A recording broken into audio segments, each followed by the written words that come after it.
Assalamualaikum warahmatullahi wabarakatuh. Kembali lagi di channel kelas Kimia Lukman. Kali ini kita akan melanjutkan materi mengenai reaksi umum dalam kimia organik. Materi kali ini akan berfokus pada reaksi substitusi elektrofilik. Materi ini disampaikan oleh Lukman Hakim. Reaksi substitusi elektrofilik merupakan sebuah reaksi penggantian suatu gugus dengan suatu elektrofil. Pada pembahasan sebelumnya, kita sudah membahas mengenai reaksi nukleofilik, yakni yang digantikan oleh sebuah nukleofil. Kali ini, ternyata elektrofil juga bisa menggantikan suatu gugus. Dan ini biasanya terjadi pada senyawa benzena. Sehingga, untuk video kali ini kita akan membahas mengenai reaksi substitusi elektrofilik pada benzena. Sebelum masuk ke reaksi substitusi elektrofilik, kita akan membahas dulu mengenai EDG dan EWG. Apa itu EDG? EDG merupakan singkatan dari Electron Donating Group, atau dalam bahasa Indonesia merupakan gugus pendorong elektron.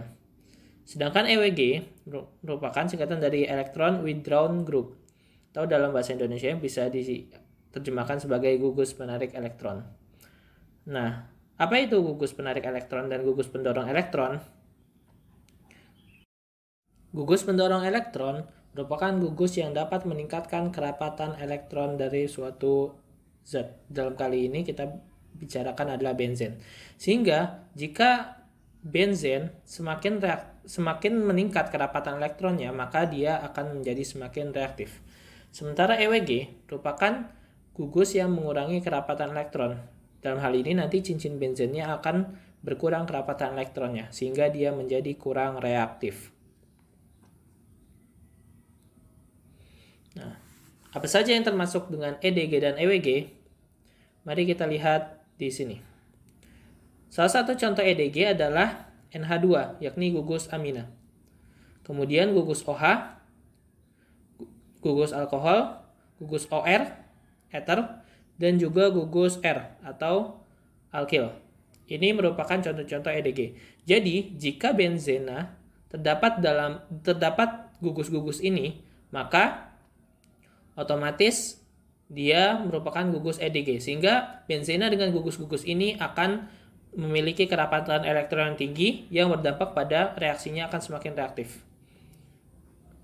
Nah, sedangkan EWG merupakan gugus penarik elektron, contohnya apa? Yakni gugus NO2, COR ini bisa berarti ester, keton maupun aldehid.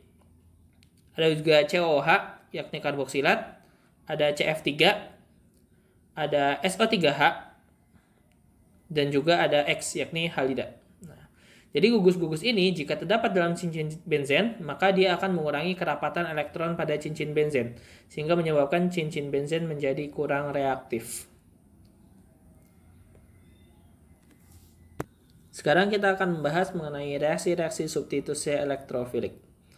Reaksi pertama yang akan kita bahas adalah reaksi halogenasi.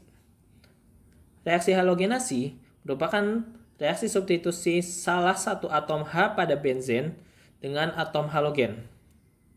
Nah, dalam hal ini kita contohkan atom halogennya adalah Cl. Berikut merupakan mekanisme reaksinya. Di sini kita bisa melihat bahwa Cl itu membutuhkan katalis FeCl3. Kita menggunakannya Cl2. Jadi halogenasi itu adalah dihalogen menggunakan FeCl3. FeCl3 ini berperan sebagai katalis. Sebenarnya tidak harus FeCl3, kita juga bisa menggunakan zat-zat lain yang memiliki fungsi seperti FeCl3 dalam hal ini. Nah, fungsi FeCl3 ini adalah berfungsi untuk menarik kerapatan elektron pada Cl bagian kanan. Hal ini disebabkan karena FeCl3 merupakan asam Lewis. Jadi, sejatinya katalis-katalis yang bisa kita gunakan adalah katalis-katalis dengan asam Lewis kuat. Bisa FeCl3, bisa juga kita ganti misalkan jadi AlCl3 dan sebagainya. Nah, ketika ditarik oleh FeCl3 yang bermuatan positif, maka kerapatan elektron itu bakalan tinggi di Cl yang sebelah kanan. Sehingga Cl sebelah kiri kedapatan elektronnya bakalan berkurang dan dia menjadi lebih positif. Nah, lebih positif ini akhirnya apa? Benzen bisa menyerang ke Cl yang sebelah kiri. Nah, kemudian apa? Kemudian Cl-nya lepas, membentuk FeCl4- dan terbentuklah karbokation. Karbokation ini dia bakalan berputar yang menunjukkan bahwa karbokation di cincin benzen merupakan karbokation yang stabil. Kemudian untuk menstabilkan karbokation dia harus melepaskan satu H. Sehingga kita bisa terlihat di sini terbentuk sebuah benzen yang telah tersubstitusi dengan Cl atau biasa kita sebut sebagai klorobenzena. Nah, itu adalah reaksi halogenasi.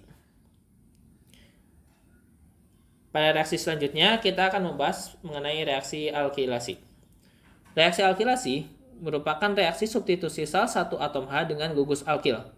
Gugus alkil kali ini adalah gugus yang kita pakai di sini adalah CH3Cl, CH3. Dan reagen yang kita pakai itu adalah CH3Cl, jadi CH alkil halida. Nah, reaksi alkilasi menggunakan reaktan alkil halida dan dia menggunakan asam Lewis juga sama.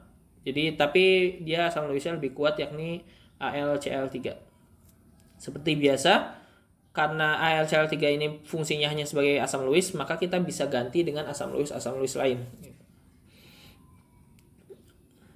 Nah, fungsinya apa? Jadi AlCl3 ini ketika dia berfungsi sebagai asam Lewis, dia akan menarik kelapatan elektron dari Cl hingga dia terlepas sehingga meninggalkan alkil yang telah menjadi karbokation. Dalam hal ini kita lihat di sini adalah CH3+.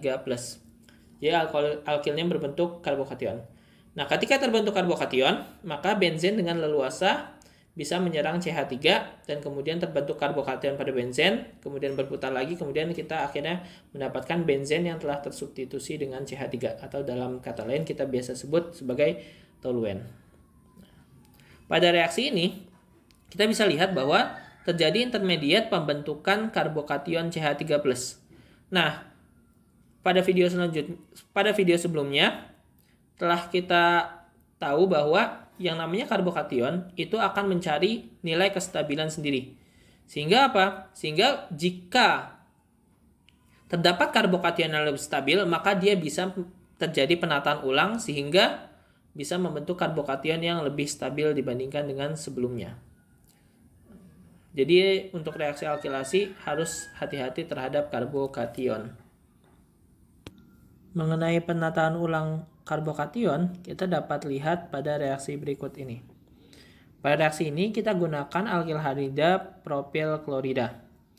Ketika terdapat katalis AlCl3, maka AlCl3 akan menarik Cl sehingga membentuk karbokation dari propil. Nah, karbokation ini merupakan karbokation primer yang merupakan karbokation yang kurang stabil.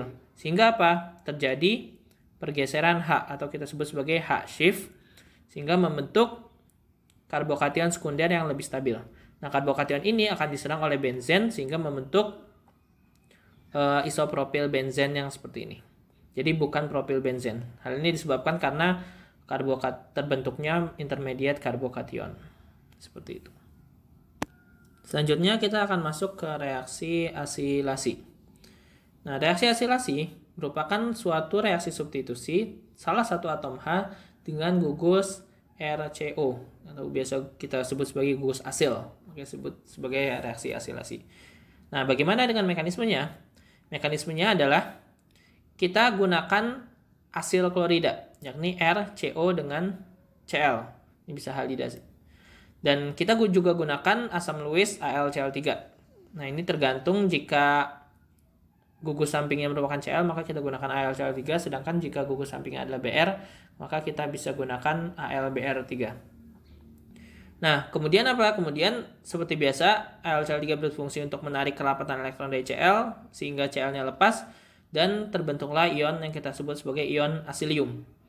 Nah, ion asilium ini akan diserang oleh benzena, sehingga membentuk karbokation pada benzen, dan kemudian berputar, dan terbentuklah benzen dengan gugus asil sebagai substituennya.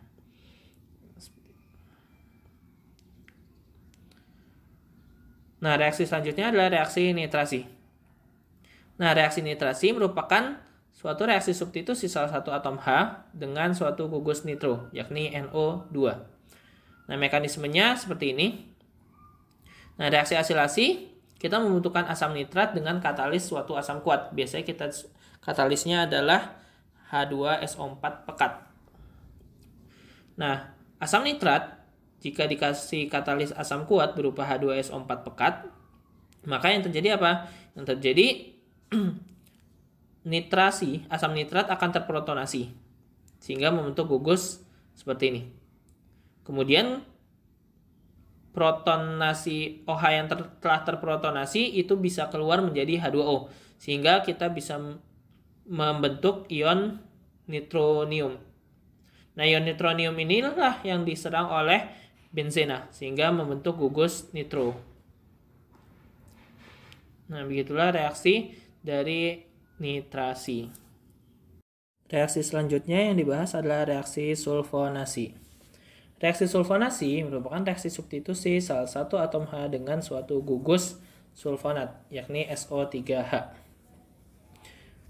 Berikut merupakan reaksi sulfonasi. Nah, reaksi sulfonasi kita membutuhkan reagen asam sulfat dan juga katalisnya berupa katalis asam. Nah, asam yang kita gunakan juga bisa merupakan asam sulfat, sehingga kita membutuhkan asam sulfat pekat untuk melakukan reaksi sulfonasi. Nah, asam sulfat sebagai reagen kita akan diprotonasi oleh H+ dari asam sulfat yang lain karena konsentrasinya pekat. Sehingga apa? Dia bisa terprotonasi dan melepaskan gugus H2O, sehingga kita membentuk ion sulfonium. Nah, ion sulfonium ini kemudian diserang oleh benzen dan membentuklah gugus sulfonat pada benzena. Nah, berikut merupakan reaksi sulfonasi. Demikianlah pembahasan kali ini. Jika teman-teman membutuhkan buku Olimpiade Kimia atau sekadar mengajukan pertanyaan, link untuk pemesanan buku Olimpiade Kimia dan pengajuan pertanyaan ada di deskripsi. Terima kasih. Sampai jumpa di video-video selanjutnya. Assalamualaikum warahmatullahi wabarakatuh.